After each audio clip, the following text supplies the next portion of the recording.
I understand that the partition of the country is not either because of Gandhi nor because of Hindu communalists or Muslim communalists. The partition tragedy in India has taken place because of three major factors. The first is the British policy of divide and rule. The second is Muslim communal politics, and the third is Hindu communal politics. I am also happy to tell you that while Muslim League, Hindu Mahasabha and RSS, they were trying to claim that they are the sole representatives of a Muslim community or Hindu community respectively, the people of India rejected them lock, stock and barrel.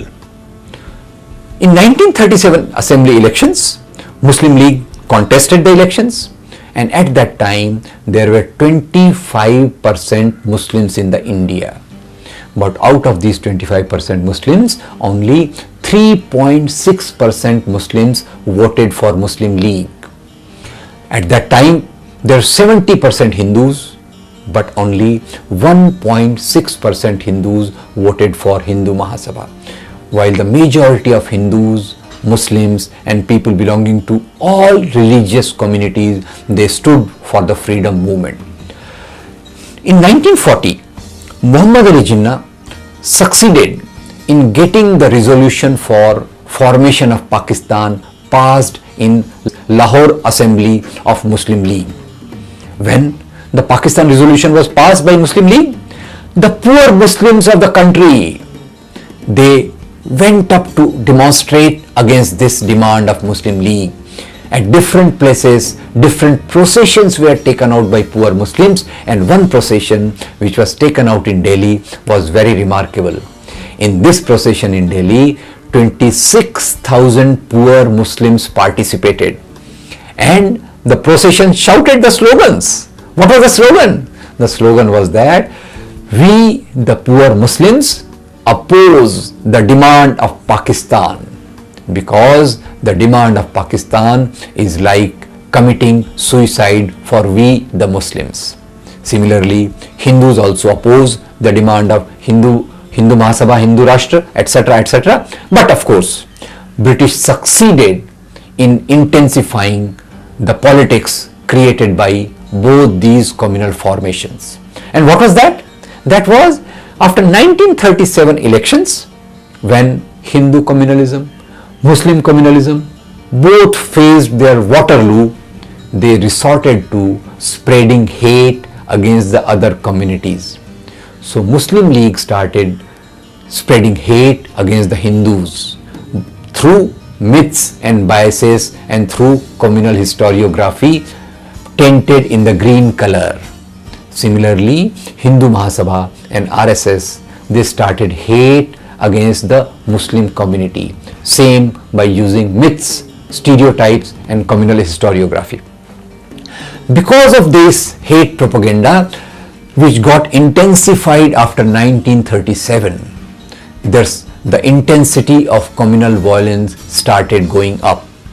And it was this intensity of communal violence because of which Father of Nation Mahatma Gandhi had to helplessly accept the decision of partition of India into India and Pakistan.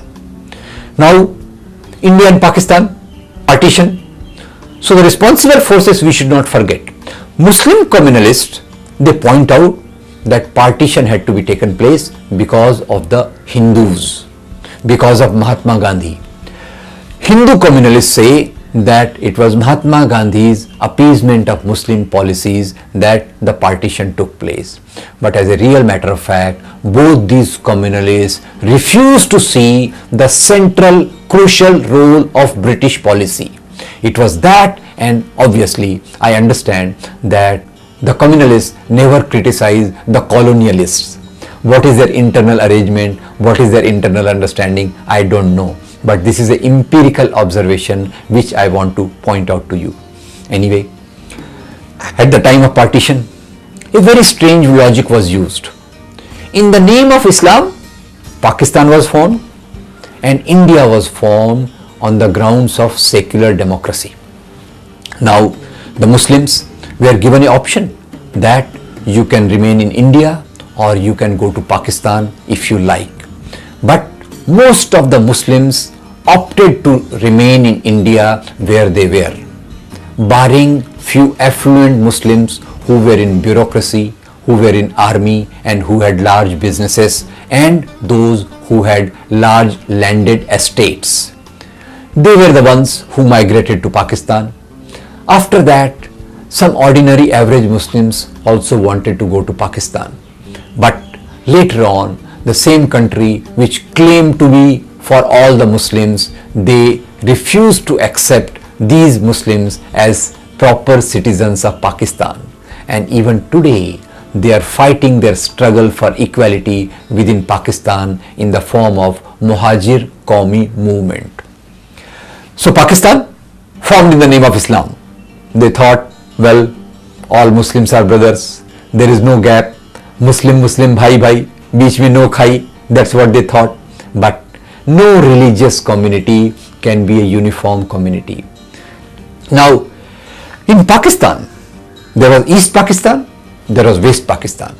And people of West Pakistan, especially those from Punjab, were very dominant. They started exploiting East Pakistan economically. They also wanted to suppress East Pakistan at political level. After doing this, they went further and they wanted to impose cultural nationalism on the whole of country. Now, what is this cultural nationalism? Muslim communalists also believed in cultural nationalism. Hindu communalists also believed in cultural nationalism. But there is a bit of a difference. The difference is only of words. For Muslim communalists, the cultural nationalism is Urdu Muslim Pakistan. For Hindu communalists, it is Hindi Hindu Hindustan.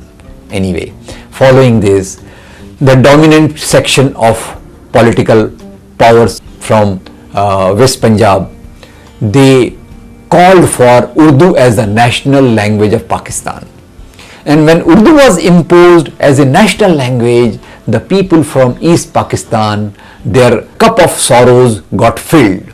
They got very much upset and annoyed, and they say, we are not going to accept any Urdu as our national language because basically we are Bengalis. Our language is that Bengali which is the language of Guru Rabindranath Tagore. That is the language of Kavi Nazrul Islam. And on this issue, the Bengali sentiments got aroused, and with the help of Indian Army, a separate Bangladesh came into being in 1971. Now, so friends, let's see.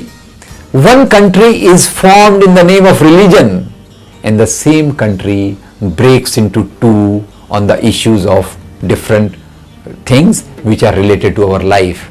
The other country, India, came to form in the name of secularism and democracy.